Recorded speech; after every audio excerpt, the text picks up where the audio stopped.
Parti Amanah, parti baru, 2 kali masuk pilihan raya, 2 kali menang, 2 kali jadi kerajaan.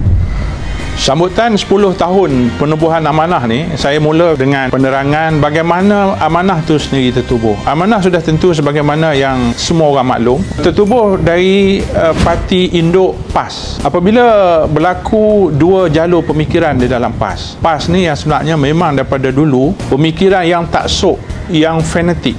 Daripada dulu kita masih ingat bagaimana isu yang kafir-mengkafir, contohnya sembelih tak boleh makan, sembahyang 2 imam. Ini berpunca daripada ketaksuban PAS yang merasakan bahawa mereka saja yang betul, mereka saja yang benar. Dan ketaksuban ini berterusan, tapi adanya kalangan kita yang mengimbangi di dalam PAS itu, maka keadaan itu nampak agak terkawal. Sehingga akhir-akhir sekitar 2013, 2014, 2015, pertembungan ini sangat jelas yang akhirnya golongan taksub ini mencai dalam muktamar 2015, menyebabkan gugurnya mereka-mereka yang menjadi pengasas G18 kepada amanah.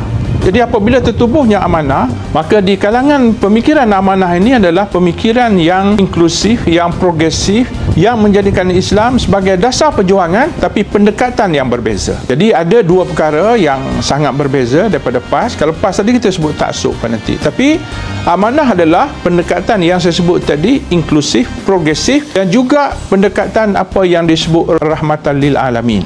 Jadi ini pendekatan amanah Islam yang dibawa dalam masyarakat, dalam kepelbagaian yang ada.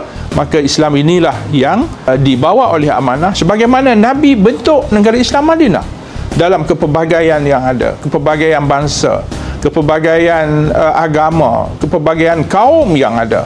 Tapi Nabi bentuk dengan Islam, dan Islam yang Nabi bawa adalah Islam rahmat untuk semua. Itu yang pertama. Yang kedua, pendekatan amanah adalah amanah menyedari bahawa parti yang disebut pada peringkat awal, PAS memang nak supaya amanah ini mati, kalau boleh jangan lahir. Sebab tu ada slogan-slogan yang PAS kata apa? Dia kata parti ni cacat, parti ni lahir 2 bulan mati, parti yang tak akan hidup lama. Jadi ini tomahan-tomahan PAS supaya amanah ni mati terus. Tetapi tidak, hari ini dah sampai 10 tahun. Pada masa yang sama, PAS nak supaya amanah ni orang tak boleh terima dengan mengasosiasikan dengan DAP. Maka lahirlah pada masa itu Pandap. Pandap supaya apa? Supaya apabila orang Melayu nampak amanah ni disokong oleh DAP, maka golongan Melayu sebahagian besarnya tidak akan menyokong amanah. Pendekatan yang kedua adalah amanah menyedari sebagai parti baru, jadi amanah sama-sama bergabung dengan parti lain. Maka itulah wujudnya Pakatan Harapan. Amanah menggantikan PAS yang telah menarik diri daripada gabungan Pakatan Harapan. Dan apabila Pakatan Harapan dibantu oleh satu lagi parti bersatu, maka kita masuk pilihan raya 2018 dan kita menang, disebabkan oleh gabungan tadi. Pilihan raya yang pertama menang, pilihan raya yang kedua pun menang. Satu-satu parti dalam sejarah negara kita, parti baru masuk pilihan raya, 2 kali masuk, 10 tahun, 2 kali menang. Jadi inilah pendekatan yang amanah telah ambil dalam masa 10 tahun yang pertama.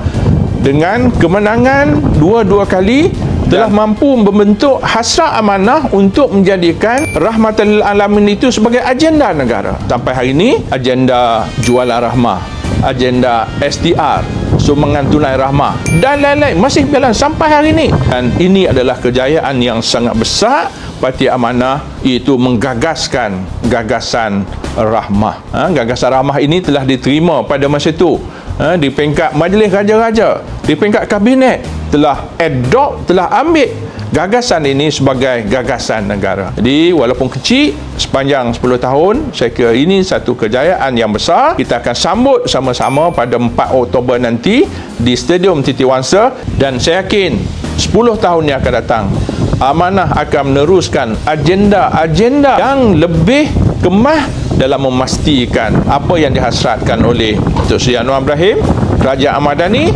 Maka itulah pendekatan rahmah itu akan suit dengan Malaysia Madani, dan saya yakin negara kita akan jauh lebih maju di masa-masa yang akan datang berkonsepkan Malaysia Madani Pendekatan Ramah.